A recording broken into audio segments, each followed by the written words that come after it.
Hello friends, स्वागत है आप सभी का अपने इस YouTube channel study our life में।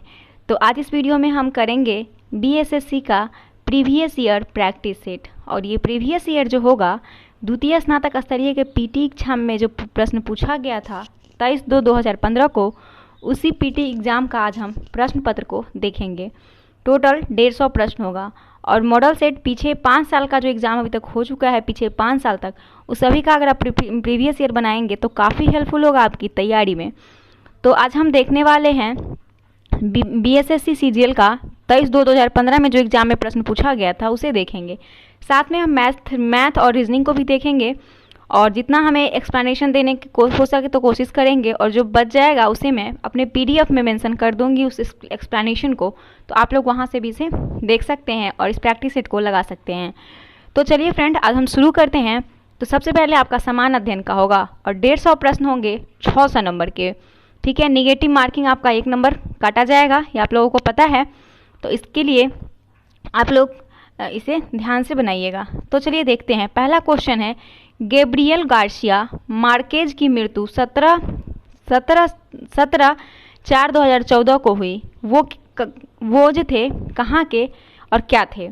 तो गैब्रियल गार्सिया मार्केज की मृत्यु 17/4/2014 को हुई थी और वह जो थे कोलंबिया के विश्व प्रसिद्ध साहित्यकार थे। क्या थे? कोलंबिया के विश्व प्रसिद्ध साहित्यकार थे। और गैब्रियल मार्कोज को 17 अप्रैल 2014 को मैक्सिको सिटी में 87 वर्ष की अवस्था में निधन हो गया। और ये जो थे स्पेनिश भाषा के साहित्यकार मार्केज को 1982 ईस्वी में साहित्य का नोबेल पुरस्कार भी दिया गया था। तो इसका करेक्ट आंसर हो जाएगा नोबेल पुरस्कार प्राप्त साहित्यकार थे, ना कि कोलंबिया के राष्ट्रपति थे। तो ऑप्शन देख के बहुत लोग अभी तक कोलंबिया के राष्ट्रपति लगा चुके होंगे। चलिए अगला प्रश्न देखते हैं। वर्ष 2014 के विंबलडन महिला एकल खिताब किसने जीता? तो वर्ष 2014 में जो विंबलडन महिला एकल हुआ था उसमें महिला एकल का खिताब जीतने वाली पेट्रा क्विटोवा है। विंबलडन दुनिया में सबसे पुराना टेनिस टूर्नामेंट है ना। विंबलडन जो है दुनिया का सबसे पुराना टेनिस टूर्नामेंट है और इसे सबसे प्रतिष्ठित प्रतियोगिता के रूप में भी माना जाता है। और ये जो है 1877 के बाद से यह प्रतियोगिता विंबलडन के लंदन उपनगर में ऑल इंग्लैंड क्लब में आयोजित की जा रही है। ठीक है, तो इसका आंसर क्या हो जाएगा? D, Petra Kvitova. अगला देखिए, निम्न में से कौन सा युग्म सही नहीं है? तीसरा में दिया है कि कौन सा युग्म जो है ये सही नहीं है। तो पहला है कि मिस्र Cairo, Kenya Nairobi, Sudan Khartoum, दक्षिण अफ्रीका जोहान्सबर्ग। ये आपका युग्म सम्मिलित नहीं है। यहाँ जो देश की राजधानी का युग्म दिया हुआ है, ठीक है, तो मिस्र की राजधानी काहिरा है, केन्या की नैरोबी है, सूडान का खार्तूम है। और बात करते हैं इसका दक्षिण अफ्रीका का जोहान्सबर्ग, तो ये इसका गलत है। दक्षिण अफ्रीका का कहाँ है? केप टाउन है, केप टाउन। अगला प्रश्न है 4 नंबर। दी गार्डन उपन्यास के लेखक हैं। तो दी गार्डन उपन्यास के लेखक जो हैं वो आर.के. नारायण के द्वारा, किनके द्वारा? आर.के. नारायण के द्वारा लिखा गया है दी गार्डन उपन्यास। अगला प्रश्न देखिए 5 नंबर। हीराकुंड बांध किस नदी पर अवस्थित है? तो हीराकुंड जो है, हीराकुंड वो महानदी पे है। किस नदी पे है? हीराकुंड महानदी पर स्थित है। ऑप्शन नंबर डी इसका करेक्ट आंसर है। हीराकुंड बांध जो है उड़ीसा में महानदी पर निर्मित है। अगला प्रश्न देखिए 6 नंबर। निम्नलिखित में से किस फसल की खेती भारत में सर्वाधिक क्षेत्रफल में होती है? तो भारत के क्षेत्रफल पर सबसे ज़्यादा जो खेती होने वाला है वो कौन सा है? तो इसका करेक्ट आंसर हो जाएगा धान। ऑप्शन नंबर बी, धान की खेती जो है ये धान उत्पादन में चीन के बाद भारत का दूसरा स्थान है। पहले स्थान पे चीन है। और भारत में खाद्यान्नों के अंतर्गत आने वाले कुल क्षेत्र का 47% भाग जो है चावल की खेती की जाती है। और देश की कुल कृषि योग्य भूमि लगभग 15% भाग पर ही गेहूं की खेती की जाती है। अगला प्रश्न देखिएगा, दिनार किस देश की मुद्रा है? तो दिनार जो है मुद्रा चलने वाला देश इराक, जॉर्डन, सभी देश में चलता है दिनार। तो इसमें से आप देखिए कि ऑप्शन आपका क्या हो जाएगा? इराक हो जाएगा। ऑप्शन नंबर सी बिल्कुल करेक्ट आंसर है। अगला है मालगुडी डेज के रचनाकार कौन है? तो मालगुडी डेज के रचनाकार जो हैं ये हैं आपके आर.के. नारायण। मालगुडी डेज के रचनाकार कौन है? मालगुडी डेज के आर.के. नारायण। आगे देखते हैं 9 नंबर प्रश्न। निम्नलिखित में से कौन सी महारत्न कंपनी नहीं है? तो महारत्न कंपनी की बात हो रही है तो पावर फाइनेंस कॉरपोरेशन लिमिटेड की स्थापना 16 जुलाई 16 जुलाई 1986 को हुई थी और इसका मुख्यालय नई दिल्ली में है। यह भारत के विद्युत क्षेत्र का आधारशिला है। तो इसका करेक्ट आंसर क्या हो जाएगा? Power Finance Corporation Limited. ये जो है एक महारत्न कंपनी नहीं है। बाकी Steel Authority of India, National Thermal Power Corporation Limited, Coal India, ये सभी आपका जो है महारत्न कंपनी है। और आप लोग कमेंट करके बताएंगे कि अभी टोटल कितने महारत्न कंपनियां हैं। टोटल अभी कितने महारत्न कंपनियां हैं। अगला प्रश्न है, गंगा ब्रह्मपुत्र डेल्टा क्षेत्र का वन निम्नलिखित में से किस नाम से जाना जाता है? तो गंगा ब्रह्मपुत्र डेल्टा क्षेत्र का वन जो है किस नाम से जाना जाता है? तो सुंदरवन के डेल्टा के नाम से जाना जाता है। गंगा ब्रह्मपुत्र डेल्टा क्षेत्र अर्थात सुंदरवन भारत में पश्चिम बंगाल और बांग्लादेश के बीच स्थित है। कभी कभी प्रश्न ये भी पूछा जाता है कि सुंदरवन कहाँ स्थित है? तो पश्चिम बंगाल और बांग्लादेश के बीच में। और ये जो है अत्यधिक उपजाऊ क्षेत्र है। इसमें मैंग्रोव वन भी पाए जाते हैं। तो मैंग्रोव वन भी पूछा जाता है और ये सुंदरवन भी पूछा जाता है। कालिदास सम्मान पुरस्कार प्रारंभ किया गया था।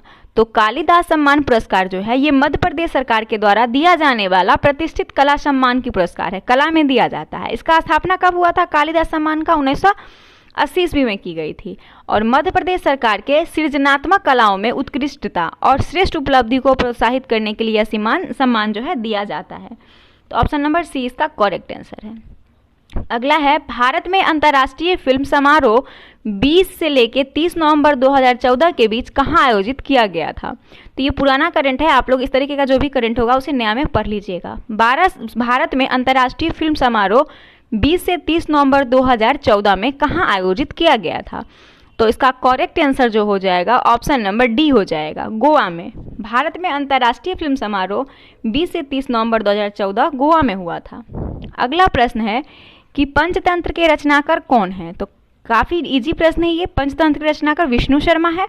ऑप्शन नंबर बी, पंचतंत्र के रचनाकार विष्णु शर्मा है जो कि गुप्त काल के थे। किस काल के? गुप्त काल के। और इस ग्रंथ की रचना पूरी तब हुई थी जब इनका उम्र लगभग 80 वर्ष का था। और पंचतंत्र को 5 तत्रों में बांटा गया है, मतलब 5 भाग में। और यह एक प्रसिद्ध कथा संग्रह है जिसमें कि प्राचीन काल की अनेक कथा का भी वर्णन किया गया है। 14 नंबर प्रश्न है कि बर्मा ब्रिटिश भारत से कब अलग हुआ था? तो बर्मा जो है वो ब्रिटिश भारत से अलग हुआ था जब साइमन कमीशन की रिपोर्ट की सिफारिश पर 1935 में। साइमन कमीशन की सिफारिश पर साइमन कमीशन का एक रिपोर्ट की सिफारिश जो था 1935 में, उसी के अधिनियम के अंतर्गत भारत से अलग बर्मा देश बन गया था। और बर्मा यानी म्यांमार, जिसे वर्तमान में म्यांमार के नाम से जानते हैं, ब्रिटिश भारत से 1937 ईस्वी में विधिवत रूप से अलग हुआ था। अगला है, पटना उच्च न्यायालय की स्थापना कब हुई थी? तो पटना उच्च न्यायालय का स्थापना जो हुआ था ये आपका करेक्ट आंसर हो जाएगा 1916 में, 2 सितंबर 1916। ये डेट काफ़ी इंपॉर्टेंट है और काफ़ी बार एग्जाम में पूछा भी गया है। तो बिहार की सबसे बड़ी अदालत पटना उच्च न्यायालय है जिसकी स्थापना 2 सितंबर 1916 को हुई थी। और पटना उच्च न्यायालय के मुख्य न्यायाधीश और अन्य न्यायाधीश की नियुक्ति भारत के कौन करते हैं? उच्चतम न्यायालय के मुख्य न्यायाधीश एवं बिहार के राज्यपाल की सलाह से राष्ट्रपति के द्वारा की जाती है। अगला प्रश्न देखिए, सर्वेंट ऑफ इंडिया सोसाइटी की स्थापना किसने की थी? तो सर्वेंट ऑफ इंडिया सोसाइटी का स्थापना जो किया गया था ये गोपाल कृष्ण गोखले के द्वारा 1905 ईस्वी में पुणे महाराष्ट्र में की गई थी। भारत का अनुमानित रक्षा खर्च क्या है? भारत का अनुमानित रक्षा खर्च, तो इसका करेक्ट आंसर हो जाएगा यही ऑप्शन नंबर ए ही, सकल घरेलू उत्पाद जो 2.5 है। भारत का अनुमानित रक्षा खर्च जो है जीडीपी 2.5% है। 18 नंबर देखते हैं, किस वर्ष सिक्किम भारतीय संघ का 22वां राज्य बना था? तो सिक्किम जो है 22वां राज्य के रूप में 38वां संविधान संशोधन 1975 के अधीन बना था। और यह एक्ट जो है भूत लक्ष्मी प्रभाव से 26 अप्रैल 1975 से, जब इस संशोधन बिल को संसद की दोनों सभाओं से पास किया गया था, तब लागू हुआ था। तो कौन सी समिति थी? तो भूत लक्ष्मी के प्रभाव से। अगला प्रश्न देखते हैं 19 नंबर, आज़ादी के बाद भारत और नेपाल के बीच प्रथम शांति और मित्रता संधि किस वर्ष काठमांडू में हस्ताक्षरित हुई थी? तो इसका करेक्ट आंसर है कि आज़ादी के बाद भारत और नेपाल के बीच प्रथम शांति और मित्रता संबंधी संधि पर हस्ताक्षर 1950 ईस्वी में नेपाल की राजधानी काठमांडू में हुआ था, 1950 में। अगला प्रश्न है कि भारतीय राष्ट्रीय कांग्रेस की प्रथम महिला अध्यक्ष कौन थी? तो भारतीय पूछा जा रहा है। अगर सिर्फ राष्ट्रीय कांग्रेस अध्यक्ष पहली पूछा जाता तो आपके एनी वेसेंट हो जाती, लेकिन भारतीय पूछा जा रहा है तो भारतीय आपकी कौन सी? सरोजनी नायडू हो जाएगा इसका correct answer. Option number A इसका करेक्ट आंसर है।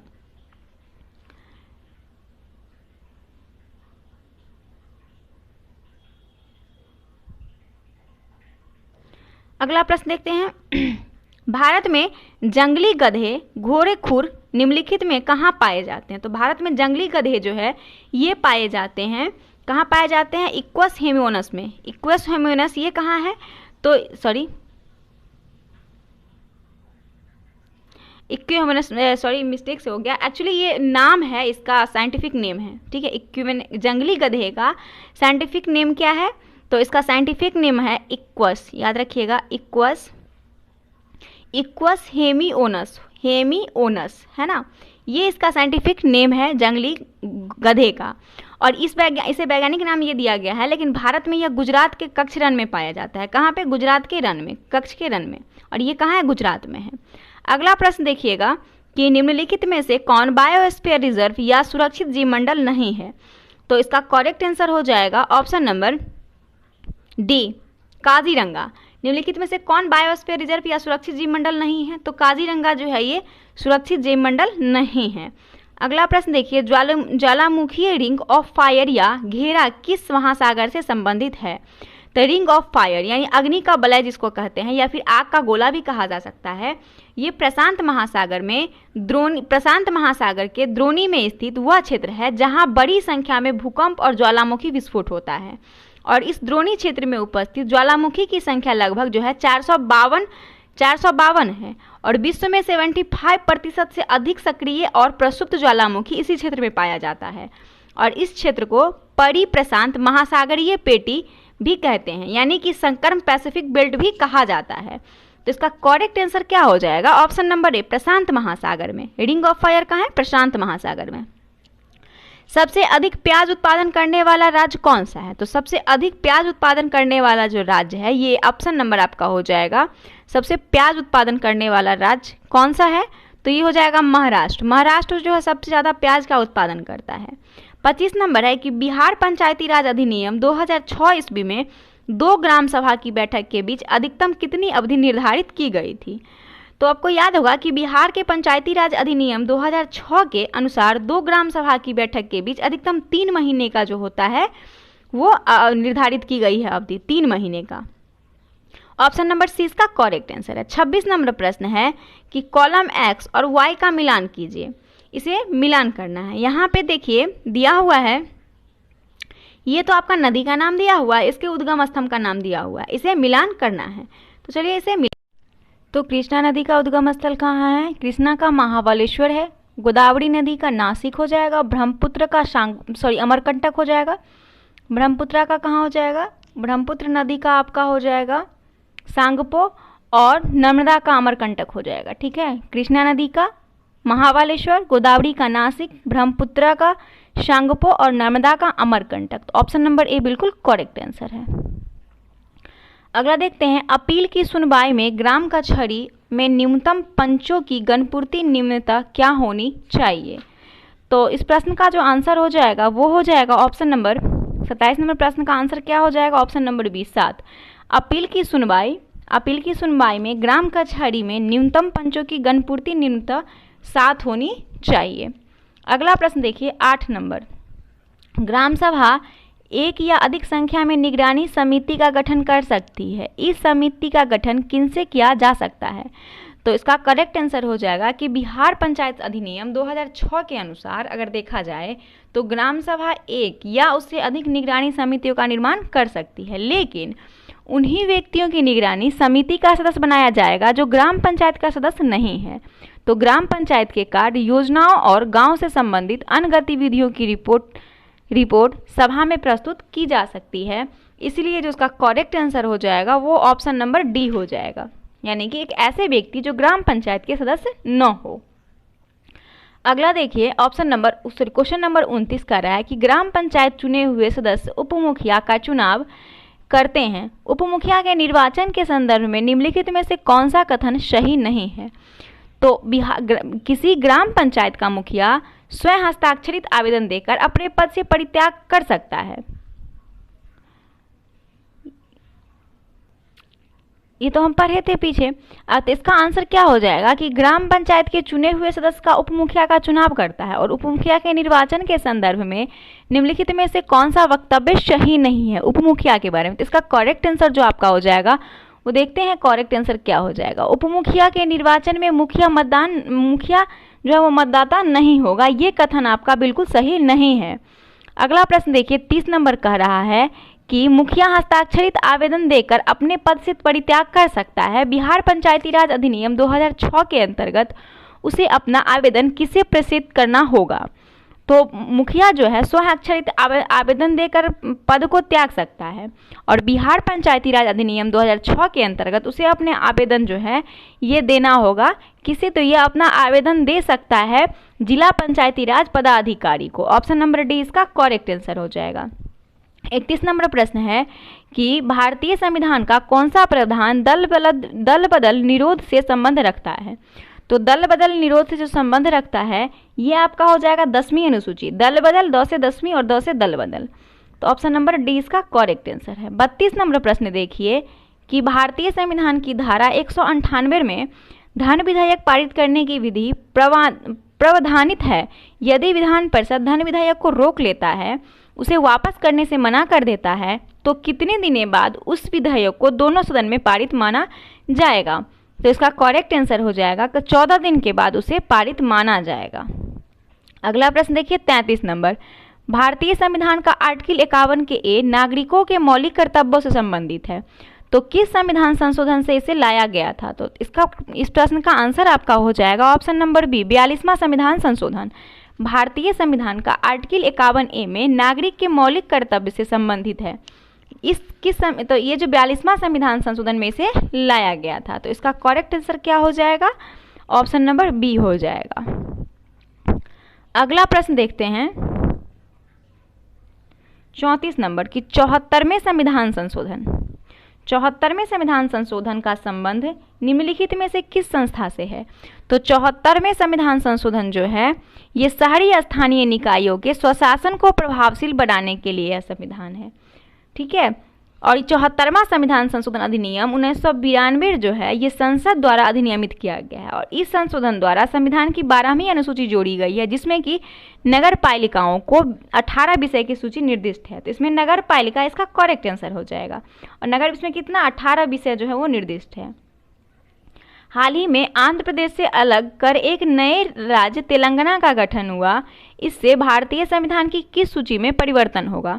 तो इसका करेक्ट आंसर हो जाएगा कि जब भारतीय संविधान का प्रारंभ में 8वीं अनुसूची थी तो जो वर्तमान में 12 अनुसूची हो गया है और एक अनुसूची भारतीय संघ के सभी राज्यों एवं केंद्रशासित प्रदेश का उल्लेख करता है जो अनुसूची फर्स्ट है, और नए राज्य या केंद्रशासित प्रदेश का बनना या विलय होने इसी सूची में परिवर्तन होता है। तो अनुसूची एक ही हो जाएगा इसका करेक्ट आंसर। अगला है निम्नलिखित में से कौन सी राज्य पार्टी है। तो इसका करेक्ट आंसर हो जाएगा ऑप्शन नंबर, इसका correct answer Bahujan Samaj party. ये जो है बहुजन समाज पार्टी जो है इसका गठन 14 अप्रैल 1984 ईस्वी को लोकप्रिय नेता कांसी राम के द्वारा किया गया था और इस पार्टी का चुनाव चिन्ह हाथी है। इसका मुख्यालय कहाँ है, नई दिल्ली में है और वर्तमान में मायावती इसके अध्यक्ष है, ये भी याद रखिएगा। अगला प्रश्न है प्रथम लोकसभा स्पीकर कौन थे। तो प्रथम लोकसभा स्पीकर की बात गणेश वासुदेव मावलंकर का नाम आप लोग काफी सुने होंगे। तो ये प्रथम लोकसभा स्पीकर थे। निम्नलिखित में से किस राज्य में विधानमंडल का ऊपरी सदन या विधान परिषद नहीं है। तो इसका करेक्ट आंसर हो जाएगा कि बिहार राज्य में वर्तमान में लोकसभा सीटें की बात करें तो 40, राज्यसभा 16, विधानसभा की सीटें 243 है, विधान परिषद 75 है और ग्राम पंचायत की संख्या कितना है 8437। तो इसका करेक्ट आंसर क्या हो जाएगा, ऑप्शन नंबर डी। अगला प्रश्न देखते हैं, सॉरी इसका आंसर डी नहीं होगा, सी हो जाएगा। पश्चिम बंगाल में नहीं है, क्वेश्चन पूछा जा रहा है नहीं है, सी हो जाएगा कि पूछा जा रहा है कि किस राज्य में विधानमंडल का ऊपरी सदन का विधान परिषद नहीं है। तो विधान परिषद पश्चिम बंगाल में नहीं है, ऑप्शन सी इसका करेक्ट आंसर हो जाएगा। 39 नंबर प्रश्न देखिए कि बिहार में लोकसभा की 40 सीटें हैं, राज्यसभा की कितने सीटें हैं बिहार में। तो अभी ही बताए हैं। तो लोकसभा की सीटें तो बिहार में जो है वो 40 है, और वर्तमान में यानी जिस टाइम ये प्रश्न पूछा गया है तो राज्यसभा की सीटें कितनी है, तो राज्यसभा की सीटें 16। अगला प्रश्न है कि वर्ष 2011 की जनगणना में बिहार की अनुमानित आबादी है। तो 2011 की जनगणना अभी भी हम लोग वही पढ़ रहे हैं, तो इसमें अनुमानित 10, इसमें कितना है, अनुमानित आबादी कितना हो जाएगा, तो इसका करेक्ट आंसर हो जाएगा ऑप्शन नंबर सी, 10 करोड़।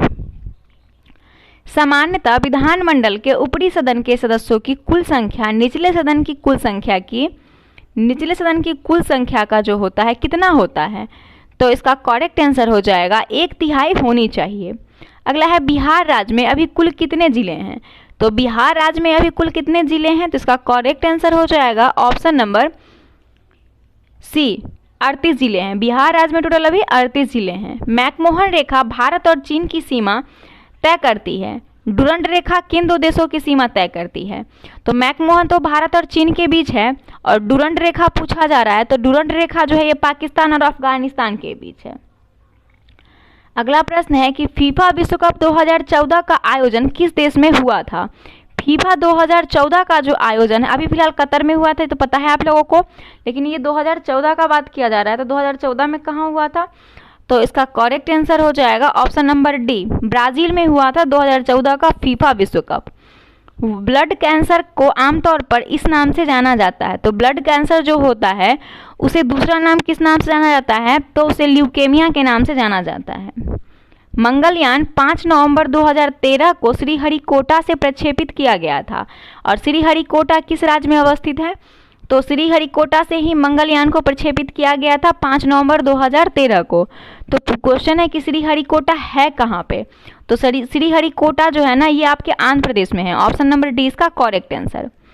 उस देश को इंगित करे जहाँ से ब्रह्मपुत्र नदी नहीं गुजरती है, तो ब्रह्मपुत्र तो कहाँ से नहीं गुजरती है ये पूछा जा रहा है, तो ब्रह्मपुत्र नदी जो है ये आपका बांग्लादेश से गुजरती ही है, भारत में गुजरती ही है, तो नहीं गुजरने वाला क्या हो जाएगा, म्यांमार हो जाएगा। चीन से भी गुजरती है, इसको चीन में किस नदी के नाम से आते हैं आप बताइएगा, पद्मा के नाम से जाना जाता है। भारत में भी गुजरती है, बांग्लादेश में भी, म्यांमार में नहीं गुजरती है। साइना नेहवाल किस खेल से जुड़ी है, तो सानिया नेहवाल जो थी ये किस खेल से खिलाड़ी है, तो इसका करेक्ट आंसर हो जाएगा बैडमिंटन की खिलाड़ी सानिया नेहवाल है। कीनन स्टेडियम किस शहर में अवस्थित है, कीनन स्टेडियम जो है ये किस शहर में अवस्थित है, तो इसका करेक्ट आंसर हो जाएगा जमशेदपुर। कहाँ पे, जमशेदपुर में स्थित है। अगला प्रश्न है कि फिजी की राजधानी कौन सी है, तो फिजी की राजधानी कहाँ हो जाएगा, तो सूबा हो जाएगा। फिजी की राजधानी कहाँ है, सूबा। अगला है कि ईस्वी पूर्व 2री सदी में शूद्रक ने मृक्षकटिकम नामक प्रसिद्ध नाटक की रचना की थी जो संस्कृत भाषा में था, तो मृक्षकटिकम का अर्थ क्या होता है, तो मृक्षकटिकम का अर्थ होता है कि मिट्टी की छोटी गाड़ी, और मृक्षकटिकम के लेखक कौन है, शूद्रक हैं। अगला है कुचिपुड़ी किस प्रदेश का लोक नृत्य है, तो कुचिपुड़ी जो है ये कहाँ का लोक नृत्य है ये पूछा जा रहा है, तो कुचिपुड़ी जो है ये आपका आंध्र प्रदेश का लोक नृत्य है। अगला प्रश्न देखते हैं 53 नंबर, निम्नलिखित पुस्तकों में से कौन सी पुस्तक मुंशी प्रेमचंद्र द्वारा लिखित नहीं है, तो मुंशी प्रेमचंद्र के द्वारा लिखी गई पुस्तक इसमें से गोदान है, गबन है, रंगभूमि है, गोरा नहीं है, तो ऑप्शन सी इसका करेक्ट आंसर हो जाएगा। वर्ष 2013 के लिए भारत रत्न पुरस्कार निम्नलिखित में से किन्हें मिला है, तो 2013 में भारत रत्न किसे दिया गया था, तो इसका करेक्ट आंसर हो जाएगा SR तेंदुलकर यानी सचिन तेंदुलकर और प्रोफेसर CNR राव को। इन दोनों को 2014 में भारत रत्न दिया गया था जो कि सर्वोच्च पुरस्कार है। अगला प्रश्न है Bhopal a prayer for rain. Bhopal a prayer for rain एक फिल्म है जो हाल ही में प्रदर्शित हुई और औद्योगिक दुर्घटना पर आधारित है। 3 दिसंबर 1984 को भोपाल में कौन सी गैस का रिसाव हुआ था, तो मिथाइल आइसोसाइनेट। ये काफ़ी इंपॉर्टेंट प्रश्न है और बार बार एग्जाम में ये रिपीट होता है क्वेश्चन, तो इसका प्रश्न का आंसर हो जाएगा ऑप्शन नंबर सी। अब यहाँ से आपका गणित और विज्ञान के प्रश्न देखने को मिलेंगे, तो इसे हम देखते हैं। तो सबसे पहले ये श्रृंखला वाला प्रश्न है, इसे देखना है कि आगे क्या होगा। देखिए 1 से 2 कितना वृद्धि हुआ, 1 वृद्धि हुआ है इसमें। 2 से 6 यानी कि 2 में अगर आप 3 मल्टीप्लाई करेंगे ना तो 2 तिहाई 6 हो जाएगा, और 6 में अगर 4 मल्टीप्लाई करेंगे तो 6 चौक 24 हो जाएगा, और 24 में अगर आप 5 मल्टीप्लाई करेंगे तो 120 हो जाएगा। तो 120 में हम 6 मल्टीप्लाई करते हैं, देखिए पहले तो 3 4 5, तब हम 6 मल्टीप्लाई करेंगे तो आपका 720 निकल के आएगा। ऑप्शन नंबर सी इसका करेक्ट आंसर है। अगला प्रश्न है कि इनमें से निम्न में से कौन सा समूह आरोही क्रम में है। तो देखिए आरोही क्रम में है तो इसे आप लोग ऐसे भी बता सकते हैं, अगर इस ऐसे समझने में दिक्कत हो तो एक लाइक फ्रैक्शन अनलाइक फ्रैक्शन आप लोग जानते होंगे, इस तरीके से भी आप लोग सबका पहले क्या करेंगे, हर को सेम कर लेंगे। हर को सेम करके, और हर को सेम कैसे करेंगे, सबका पहले एलसीएम निकालेंगे, एलसीएम निकाल के सबको ऐसे नंबर से मल्टीप्लाई करेंगे जिससे कि सभी आपका हर जो है वो सेम आ जाएगा। अंश ऊपर वाले को बोलते हैं अंश बटा हर होता है परिमेय संख्या। तो इसमें देखेंगे कि कौन सा संख्या जो है सबसे आरोही क्रम में आ जाएगा। तो 57 इसका आंसर जो आपका हो जाएगा वो सी हो जाएगा। 5/7, 9/11, फिर 7/8, ये जो संख्या है ना आपका आरोही क्रम में सजाया हुआ है। अगला प्रश्न है 58 नंबर। 58 नंबर प्रश्न आपका देख रहा है कि इनमें से कौन सा भिन्न जो 3/4 से बड़ा है परंतु 5/6 से कम है। तो 3/4 से तो बड़ा है लेकिन 5/6 से क्या है, कम है। तो ऐसी संख्या को देखना है। तो 3/4, फिर 4/5, फिर 5/6, यानी कि अगर हम इस सबको अगर निकालें तो देखिए इसका भिन्न कैसे निकालेंगे। 3/4 का भिन्न कितना हो जाएगा, 3/4 का जिससे सॉल्व करेंगे तो 0.75 आएगा, 0.75। उसके बाद 5/6 का, सॉरी 4/5 का कितना हो जाएगा, 4/5 का आपका भिन्न हो जाएगा 0.8, और इसका हो जाएगा लास्ट वाला का 0.83, इसका 5/6 का। तो ये संख्या आपका बिल्कुल करेक्ट हो जाएगा, सी। अगला देखिए कि वह कौन सी संख्या है, सॉरी वह कौन सी है जो 80 से 20% अधिक है। तो 80 से 20% अधिक मतलब कि 80 + 80 का जो है 20%, क्या है कि 80 का 20% मल्टीप्लाई इसका 20%। तो देखिए इसे सॉल्व करते हैं, 80 + 80 का 20% ना, तो 80 का 20% कितना हो जाएगा, 100 से। तो आप इसे जब सॉल्व करेंगे 0 से 0 कट जाएगा, 0 से 0 कट जाएगा, 8 दूना 16/14, और 80 ऐड करेंगे आ जाएगा आपका 80 + 16 यानी 96 आपका निकल का आंसर आएगा। 96 इसका 96 आंसर होगा। 50 देखिए प्रश्न नंबर 60, वह सबसे छोटी संख्या कौन सी है जिसमें 675 को गुना किया जाए तो गुणनफल एक पूर्ण घन प्राप्त हो जाए। तो प्रश्न आपसे कह रहा है कि वह सबसे छोटी संख्या कौन सी है। तो देखिए इस प्रकार के प्रश्न में हम लोग क्या करते हैं, ऑप्शन का ज़्यादा सहारा लेते हैं, ठीक है। तो हमें तो पता है इसलिए हम ऑप्शन सी डायरेक्ट मान लेते हैं। आप लोग इसे एक बार ऑप्शन से खुद ट्राई कीजिएगा। तो 675 में आप 5 से मल्टीप्लाई करके देखिए 3375 आएगा, और 3375 किसका क्यू है, तो 15 का क्यू है 3375। तो ऑप्शन नंबर सी इसका करेक्ट आंसर हो जाएगा। 61 नंबर प्रश्न है कि उन 3 क्रमागत संख्याओं का गुणनफल कितना होगा जिनका योगफल 15 है। तो उन 3 क्रमागत हमें पता नहीं है, तो पहले तो हम क्रमागत संख्या मान लेंगे, एक को x मान लेंगे, दूसरा को x + 1 और तीसरा को x + 2 मान लेंगे। तो अब कह रहा है कि 3 क्रमागत संख्या का गुणनफल पूछ रहा है ना, तो गुणनफल देखिए कैसे करेंगे, x + 1 + x + 2 बराबर कितना बोल रहा है, योगफल कितना है 15 है। तो ये तो हमारा इक्वेशन निकल के आ गया। अब आपको x का वैल्यू निकालना है, तो 1x 2x और 3x यानी कि 3x हो जाएगा। अब आप संख्या को मल्टीप्लाई कीजिए, तो 2 और 1 3 यानी कि 3 हो गया, इतना बराबर कितना है 15 है। अब x का वैल्यू निकालना आसान हो जाएगा, ये प्लस में है, ये इधर आएगा तो माइनस में हो जाएगा। 15 में से 3 गया तो 12 बचा, और ये x, अब x बराबर कितना निकालेंगे, x बराबर 12/3 काट देंगे 4 से, इसका आंसर कितना 6 से कट जाएगा, सॉरी 6 कह रहे हैं, तो इसका आंसर क्या आ जाएगा 6 आ जाएगा, 3 6 12। ऑप्शन नंबर डी इसका करेक्ट आंसर हो जाएगा। अगला प्रश्न देखिए कि उन 3 क्रमागत संख्याओं का गुणनफल कितना होगा जिनका योगफल 15 है। सॉरी 1 मिनट, यहाँ पे थोड़ा सा मिस्टेक हो गया, ये मुझे ये दिख रहा था, सॉरी। ये देखिए ये प्रश्न तो कर रहा है कि जो इसमें से क्या आंसर हो जाएगा। तो x का वैल्यू हम कितना निकाले, x का वैल्यू तो जब हम 6 निकाल ली, सॉरी x का वैल्यू जब हम 4 निकाल गए थे 12/3 आया था ना, 12/3 आया था x का वैल्यू, इसे काटे थे 4 से कट गया था। उसके बाद करना क्या है कि आपको 3 क्रमांक संख्या का गुणनफल कितना होगा, तो गुणनफल निकालना है। तो क्या करेंगे, सबका वैल्यू पुट करके मल्टीप्लाई कर दीजिए। तो x पर 4 + 5/6 यानी कि सबको मल्टीप्लाई करेंगे 120 आ जाएगा। ऐसे करके देखिएगा निकल के आ जाएगा 120, इसका करेक्ट आंसर हो जाएगा। अगला प्रश्न देखते हैं। 62 नंबर प्रश्न है कि एक समान भार के 50 बक्से एक कैरी वैन में चढ़ाए गए, अनंतर प्रत्येक 105 किलोग्राम भार वाले 5 अन्य बक्से भी चढ़ाए गए, जिसमें सभी 55 बक्से का औसत भार अब 95 किलोग्राम हो गया। तो पूर्व में चढ़ाए गए 50 बक्से में प्रत्येक का भार कितना था?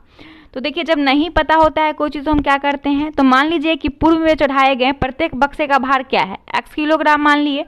अब प्रश्न जैसे जैसे कह रहा है वैसे आप पुट कर दीजिए, वैल्यू आपका निकल के आ जाएगा 94 किलोग्राम, 94 किलोग्राम इसका करेक्ट आंसर होगा। इसका एक्सप्लेनेशन हम अपने डाल देंगे PDF में, आप लोग वहाँ से देख लीजिएगा, क्योंकि मेरे पास ऑप्शन नहीं है जो मैं एक्सप्लेन करूँ, और यहाँ पे नहीं समझ में आता है, यहाँ पे एक्सप्लेनेशन देने में भी नहीं बनता है मुझे। ठीक है, अगला प्रश्न है कि छोटा छोटा जहाँ पे रहता है मैं वहाँ पे बता देती हूँ, लेकिन बड़ा एक्सप्लेनेशन नहीं हो पाता है। दो संख्याओं का औसत 7.5 है और उनके गुणनफल का वर्गमूल 6 है, तो वो संख्या क्या होगी? तो देखिए, ऐसे प्रश्न को कैसे बनाएंगे, तो मान लीजिए कि इस प्रश्न में क्या, हम लोग इस ऑप्शन का सहारा ले लेते हैं। तो ऑप्शन का जब हेल्प लेंगे तो देखिए इसमें से कौन सा ऑप्शन हेल्प लेंगे ये देखना है। तो डी ऑप्शन देखिए सबसे पहले, 12 और 3, इसका हम देखते हैं करके। कह रहा है कि दो संख्या का कुल योग, दो संख्या का कुल योग तो कितना हम करेंगे, 2 + 7.5 करेंगे, बराबर कितना आ जाएगा, 15 आ जाएगा। तो 15, ऐसे कौन सा संख्या है जिसको जोड़ेंगे, सभी को जोड़ेंगे तो आ जाएगा 15। लेकिन आपको कह रहा है कि दो संख्या का औसत तो 7.5 और उनके गुणनफल का वर्गमूल 6 है, उनके गुणनफल का, तो ये हो जाएगा आपका। तो देखिए इसका 12 + 3 15 हो जाएगा। अब इसका 15 हो जाएगा तो क्या करेंगे कि इसका कितना का हो जाएगा, 36 का ये हो जाएगा 6, इसका निकल के कितना आएगा, ऑप्शन नंबर डी निकल के आएगा। अगला प्रश्न देखिए, 75,070 के निकटतम ऐसी कौन सी संख्या है जो 65 से विभाज्य है? तो 65 से विभाज्य है ये पूछा जा रहा है, तो इसमें हम क्या करेंगे, विभाज्यता का नियम याद करेंगे और इसका आंसर जो हो जाएगा वो बी हो जाएगा। एक संख्या का 51% 714 है, तो इस संख्या का 39% क्या होगा? तो एक संख्या है, मान लीजिए x है, और x संख्या का कह रहा है कि 51% जो है वो 714 है, तो x बराबर क्या हो जाएगा, तो 714, सॉरी ये नहीं होगा, x बराबर 714 गुने 100/51 से इसे डिवाइड कर देंगे तो आपका निकल के आ जाएगा 1400 आंसर निकल के आएगा। अब कह रहा है कि 1400 तक कितना प्रतिशत ना पूछ रहा है, तो 1400 का 39% कितना हो जाएगा, इसे निकालिएगा तो आपका 546 निकल के आएगा, 546 हो जाएगा इसका correct answer, sorry 546, option number B. अगला है निम्नलिखित अंकों के सेट और औसत बताइए। तो 66 नंबर प्रश्न है, औसत देखना है इसमें। तो सबसे पहले देखें कितना का, सबको ऐड कर देंगे, कितना संख्या है, 1 2 3 4 5 6, 6 संख्या है, सभी को ऐड करके 6 से डिवाइड करेंगे, 284 आ जाएगा इसका करेक्ट आंसर। एवरेज निकालने का फॉर्मूला यही है। यदि किसी संख्या में 21 जोड़ा जाए तो वह अपनी 3 गुनी संख्या से 7 कम हो जाती है, तदनुसार वह संख्या कौन सी है? तो संख्या x मान लीजिए, कह रहा है कि x में 21 जोड़ा जाता है तो संख्या क्या हो जाता है, 3 गुनी हो जाता है, उसमें से तदनुसार 7 को 3 गुनी संख्या से 7 कम हो जाती है, तो 3 गुनी संख्या से ये 7 कम हो गया। ठीक है, इस तरीके से सॉल्व कर लिया। अब देखिए इसमें से x का वैल्यू निकालेंगे। x का वैल्यू कैसे निकालेंगे, तो यहाँ पे हो जाएगा इसका x का वैल्यू जब निकालेंगे, देखिए तो 3x और ये x दोनों क्या है, प्लस में है, तो इधर क्या हो जाएगा, 3x - x बराबर 21 + 7 यानी 2x बराबर 28 हो जाएगा। तो x का वैल्यू 14 दूना 28 यानी 14 इसका निकल के आएगा। एक शहर की जनसंख्या 1,76,400 है, प्रतिवर्ष जनसंख्या 5% दर से वृद्धि होती है, तो उस शहर की जनसंख्या 2 वर्ष के बाद कितनी हो जाएगी?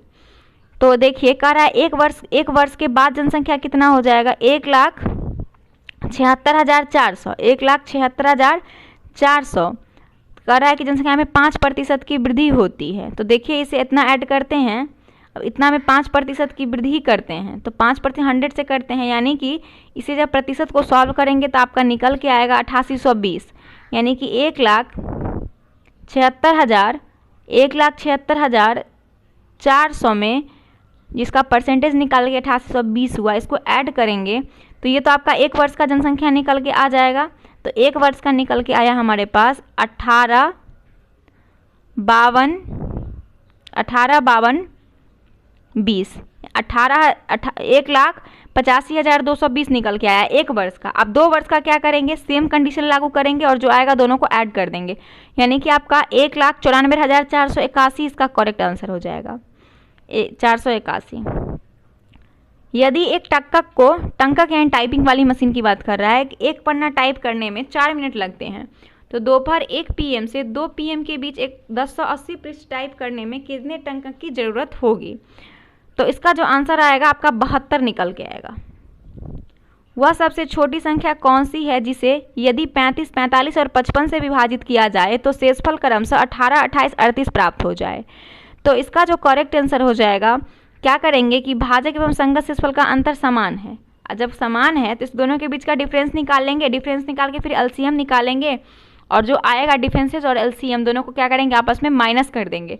तो आंसर जो आपका निकल के आएगा ना, वो आंसर आ जाएगा 3448। 3448।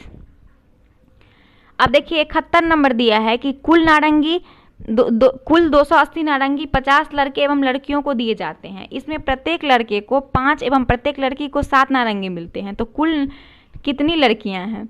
तो देखिए 71 नंबर का आंसर क्या हो जाएगा, इसका आंसर हम देख लेते हैं। हाँ, इसका आंसर जो हो जाएगा ना, वो आपका जो निकल के आएगा आंसर 15 निकल के आएगा, ऑप्शन नंबर सी। अगला प्रश्न देखिए, एक नगर की जनसंख्या 15,000 है। यदि उसके पुरुषों की संख्या 8% और स्त्रियों की संख्या 10% वृद्धि हो जाए तो जनसंख्या बढ़कर 16,300 हो जाएगी।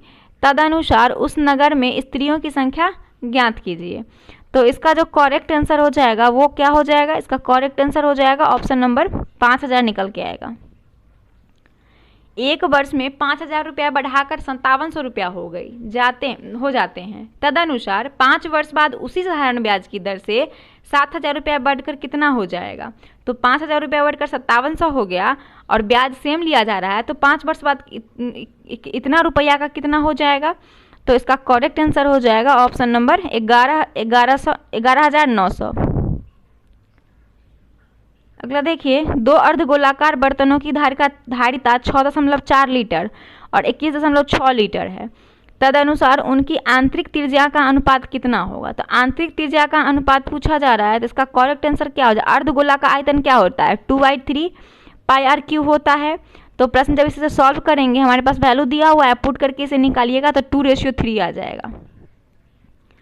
एक नल ए एक टंकी को 8 घंटे में भर सकता है, दूसरा नल बी टंकी को 6 घंटे में भर सकता है।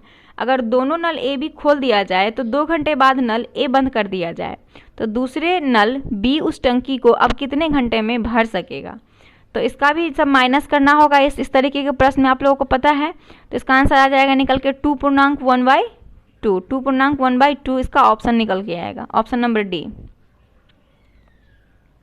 76 नंबर है, 6 घंटियाँ एक साथ बजना शुरू हो जाती है, फिर इतने सेकंड के अंतराल में बजती है, 30 मिनट बाद कितनी बार बजेगी। सिंपल सा प्रश्न है। इस प्रश्न के लिए सबसे पहले जितना भी सेकंड दिया हुआ सबका एलसीएम निकाल लीजिएगा और 2 मिनट और 30 मिनट में वो एक साथ बजेगी ना, तो 30/2 कर लीजिएगा प्लस 1 ऐड कर दीजिएगा, 16 बार निकल के आ जाएगा इसका करेक्ट आंसर।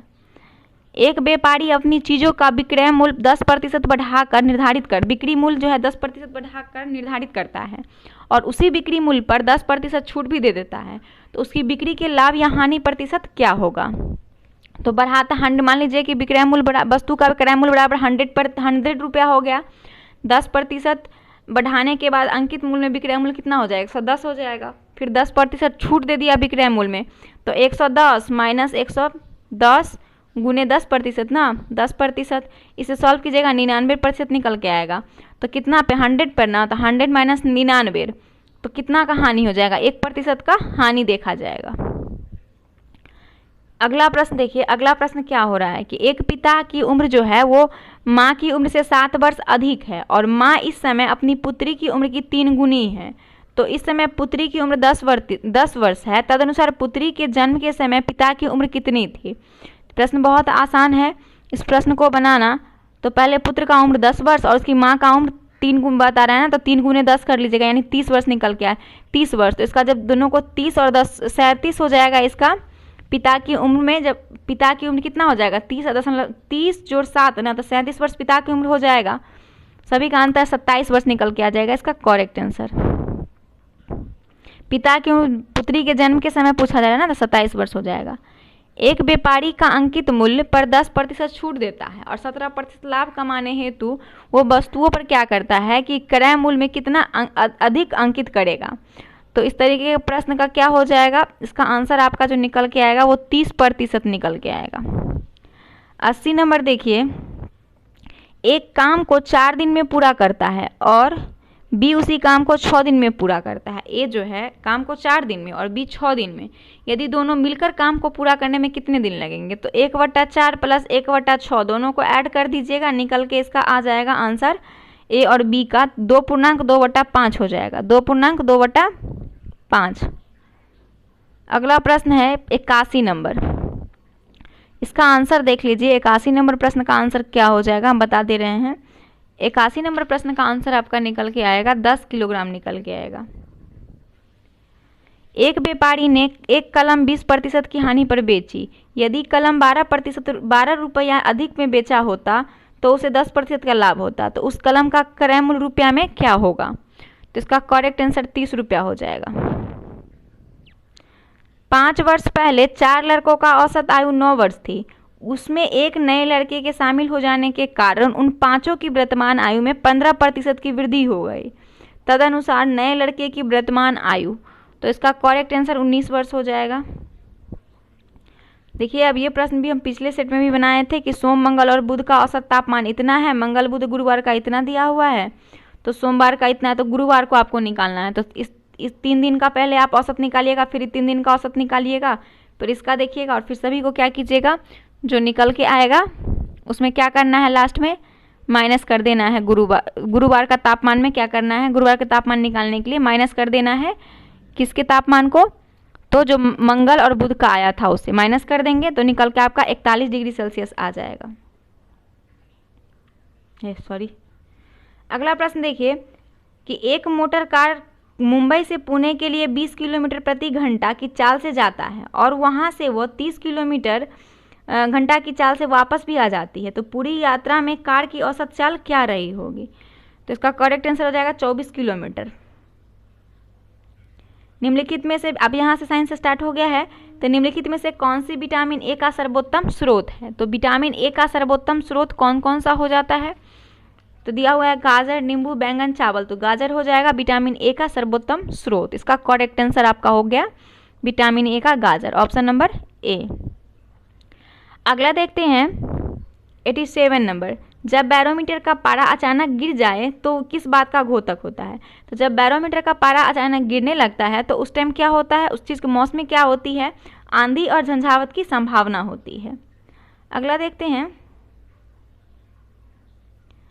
निम्न में से कौन पोलियो का कारण है, तो पोलियो किसके कारण होता है, तो पोलियो जो एक वायरस के कारण होने वाला रोग है। एलिसा जांच किस रोग की पहचान करती है, तो एलिसा जांच जो है ये एड्स का पहचान करता है। एड्स की टेस्ट का नाम है एलिसा। अंगोरा ऊन किससे प्राप्त किया जाता है, तो अंगोरा ऊन किससे प्राप्त किया जाता है, खरगोश से अंगोरा ऊन को प्राप्त किया जाता है। निम्नलिखित में से कौन सा ब्लड ग्रुप सर्व व्यापक ग्रह रखता होता है, मतलब ग्रह रहता होता है, तो इसका करेक्ट आंसर क्या हो जाएगा, option number C A B, सभी का ब्लड ले सकता है। अगला प्रश्न है कि निम्नलिखित में से कौन खाद्य स्रोत लोहे का सर्वोत्तम स्रोत है, लोहे आयरन का, तो इसका करेक्ट आंसर हो जाएगा ऑप्शन नंबर ए, सेब जो है आयरन का सर्वोत्तम स्रोत है। जब सेब को हम लोग थोड़ा देर काट के भी छोड़ दीजिएगा तो रेड हो जाता है, क्यों, क्योंकि उसमें आयरन की मात्रा होती है। एक लोहे की गेंद पारद या मरकरी से भारी बाल्टी में गिराई जाती है तो क्या होगा, तो इसका करेक्ट आंसर हो जाएगा कि यह पारे या पारद की सतह पर तैरेगी। कभी देखिएगा ऐसा करके तो तैरने लगेगा। 20 हज से लेके 20,000 हज की बारंबारता की ध्वनि निम्नलिखित में से क्या है, तो 20 से 20,000 के बीच का जो ध्वनि है ये क्या होगा, तो ये जो हो जाएगा एक श्रव्य या ऑडियबल ध्वनि है। 3 तत्व जिनका उपयोग रासायनिक उर्वरक में सर्वाधिक होता है, तो वो कौन सा तत्व है जिसका, कौन सा 3 तत्व है जिसका उपयोग रासायनिक उर्वरक में सबसे ज़्यादा होता है, तो वो आपका एक नाइट्रोजन है, दूसरा पोटेशियम और तीसरा फॉस्फोरस हो जाएगा। दही का खट्टापन निम्नलिखित में से किसके कारण होता है, तो दही का खट्टापन जो है वो लैक्टिक एसिड के कारण होता है। अगला है डेसिमल का प्रयोग निम्नलिखित में से किसके मापन के लिए किया जाता है। तो डेसिमल का जो प्रयोग है ये ध्वनि की तीव्रता मापने के लिए किया जाता है। ऑप्शन नंबर सी इसका करेक्ट आंसर है। अगला प्रश्न देखते हैं कि वायुमंडल में ट्रोपोस्फीयर के ऊपर कौन सी परत पाई जाती है। तो ट्रोपोस्फीयर के ऊपर स्ट्रेटोस्फीयर पाया जाता है। ऑप्शन नंबर इसका ए बिल्कुल करेक्ट आंसर है। अगला देखिए कि कैल्शियम की आवश्यकता निम्नलिखित में से किस निमित्त में है, कैल्शियम की। तो इसका करेक्ट आंसर क्या हो जाएगा, देखिए यहाँ पे दिया हुआ है, इसका करेक्ट आंसर डी हो जाएगा। सभी हड्डियों के विकास के लिए, मांसपेशी कार्य के लिए और खून जमने के लिए। निम्नलिखित में से कौन सी विटामिन जल में घुलनशील है। तो विटामिन जो जल में घुलनशील है वो कौन कौन सी है। तो इसका करेक्ट आंसर हो जाएगा option number D, vitamin C जो है, विटामिन सी जल में घुलनशील है। अब यहाँ से रीजनिंग का प्रश्न स्टार्ट हो गया है। तो रीजनिंग हम आप लोगों को सिर्फ और सिर्फ आंसर बता देते हैं। प्लीज़ आप लोग आंसर इसका खुद कर लीजिएगा, जहाँ दिक्कत हो एक्सप्लेनेशन में हम दे देंगे, आप लोग वहाँ से सॉल्व कर लीजिएगा।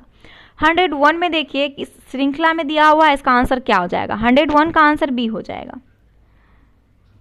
102 का आंसर हो जाएगा ए। 103 का हो जाएगा ऑप्शन सी। एंड समाचार पत्र पाठक और रोटी क्या करते हैं, रोटी समाचार पत्र का पाठक, तो रोटी किसका हो जाएगा। तो 104 इसका करेक्ट आंसर हो जाएगा सी, उपभोक्ता। फ्लावर का रिवोलो लिखते हैं तो फ्रूट्स का क्या लिखेंगे, तो इसका करेक्ट आंसर हो जाएगा सी, एस्ट्यूरिफ। अगला है देखिए, ये भी श्रृंखला से प्रश्न है, तो इसका जो प्रश्न का आंसर हो जाएगा ऑप्शन नंबर डी हो जाएगा। अब बेमेल को छांटना है आपको। मून, सैटेलाइट, अर्थ, एस्ट्रॉयड, इसमें सबसे अलग कौन है, विषम कौन सा है। तो इसका विषम जो हो जाएगा, इसमें देखिए अर्थ जो आपका विषम हो जाएगा। ये सभी मिलके देखिए सैटेलाइट तो बनता है, लेकिन अर्थ क्या है, अर्थ अलग हो जाएगा। अगला प्रश्न देखिए, शिमला, दार्जिलिंग, ऊटी, आगरा, सबसे अलग इसमें कौन सा है। तो इसका करेक्ट आंसर क्या हो जाएगा डी, आगरा जो है ये अलग है। 9 नंबर प्रश्न देखिए, फोयल, बछेरा, हेन, मुर्गी, लैम्ब, मेमना, लेबरियस्ट, खरगोश, शावक, तो इसका सबसे अलग कौन सा हो जाएगा।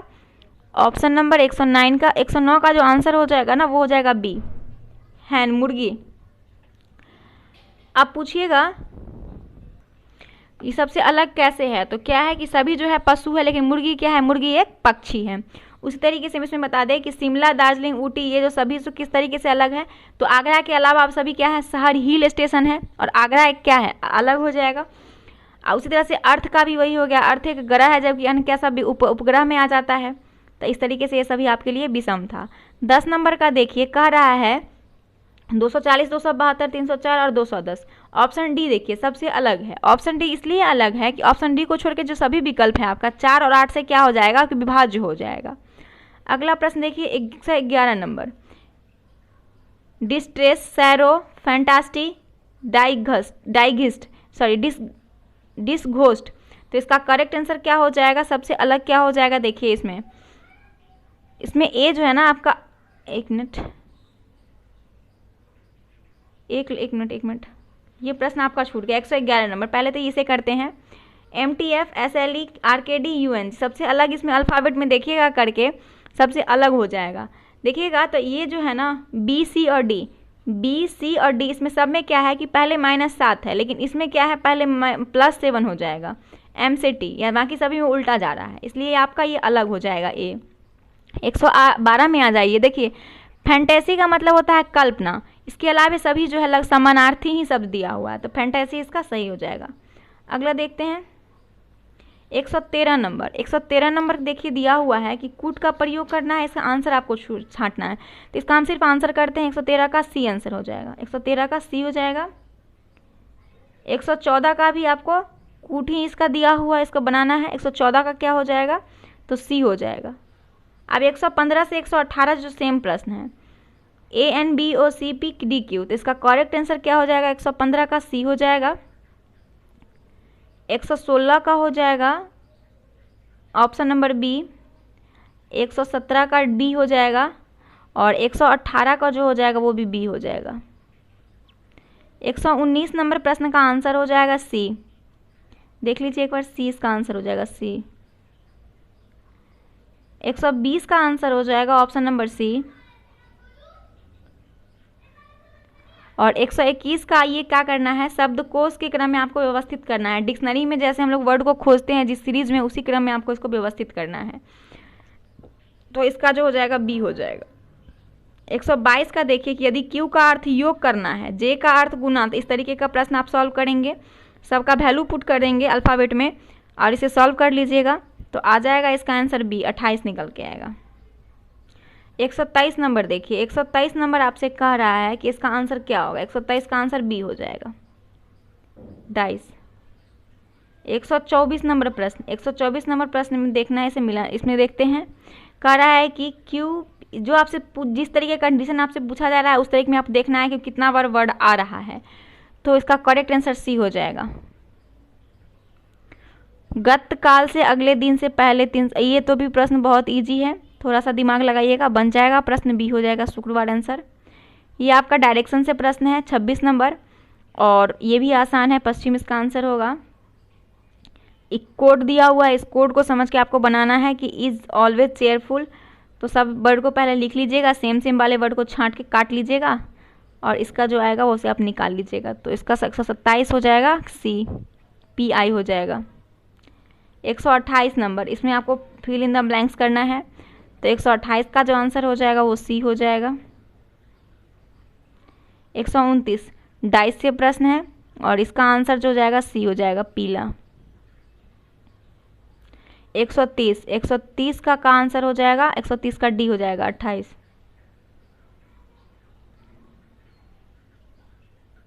131 में दिया हुआ है 6 - 2 / 2, सॉरी 6 - 2 बराबर 2 हो गया, 9 - 3 0 हो गया, 81 - 1 तो 64 - 4 क्या होगा। तो इसका करेक्ट आंसर जो हो जाएगा वो आपका ए हो जाएगा, 4। यदि आशा बराबर है 79 को, तो विनय भूषण किसके बराबर होगा।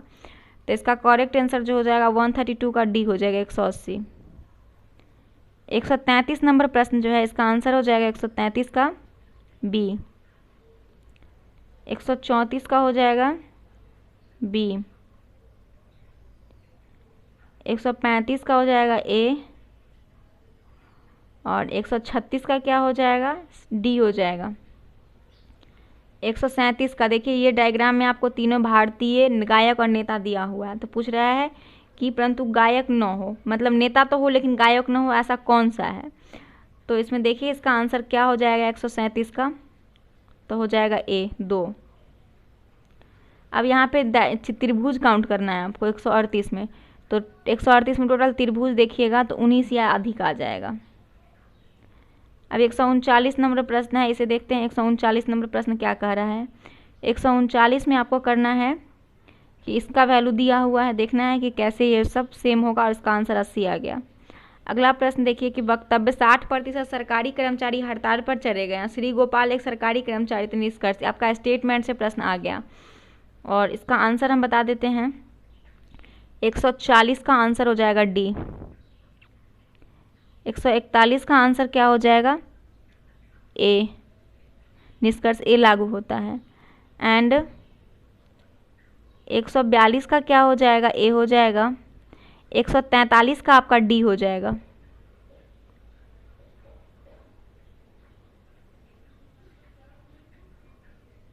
एक 144 नंबर का क्या हो जाएगा, सी निकल के आएगा। 145 का देखिए डी हो जाएगा। 146 का सी हो जाएगा। 147 का हो जाएगा option number D. 148 MN metre वाला प्रश्न आ गया आपका, तो 148 का क्या हो जाएगा, 148 का सी हो जाएगा। 149 में इस पिक्चर को पूरा करना है आपको, आखिर देखना है कि कौन सा पिक्चर जो है इसे पूरा करेगा, तो ये आपका ए हो जाएगा। और लास्ट प्रश्न आपका अव्यू से आ गया है, तो ये आपको इस वर्ड को ढूंढना है, रोस्ट लिखा हुआ है, इस दोनों ब्रैकेट में से उसे ढूंढना है कि कौन सा जो है नंबर आपको कंप्लीट करेगा रोस्ट को। तो इसका करेक्ट आंसर जो हो जाएगा 150 का वो डी हो जाएगा, डी। तो ये आपका 150 प्रश्न था रीजनिंग का, और मैथ का एक्सप्लेनेशन हम अपने टेलीग्राम चैनल पे पीडीएफ में अपलोड कर देंगे, आप लोग वहाँ से जाके इसे देख लीजिएगा, जो भी कन्फ्यूजन होगा वहाँ से क्लियर कर लीजिएगा। ठीक है, तो मिलते हैं नेक्स्ट वीडियो के साथ, तब तक के लिए धन्यवाद। अब प्लीज़ आप लोग वीडियो को शेयर ज़रूर कीजिएगा।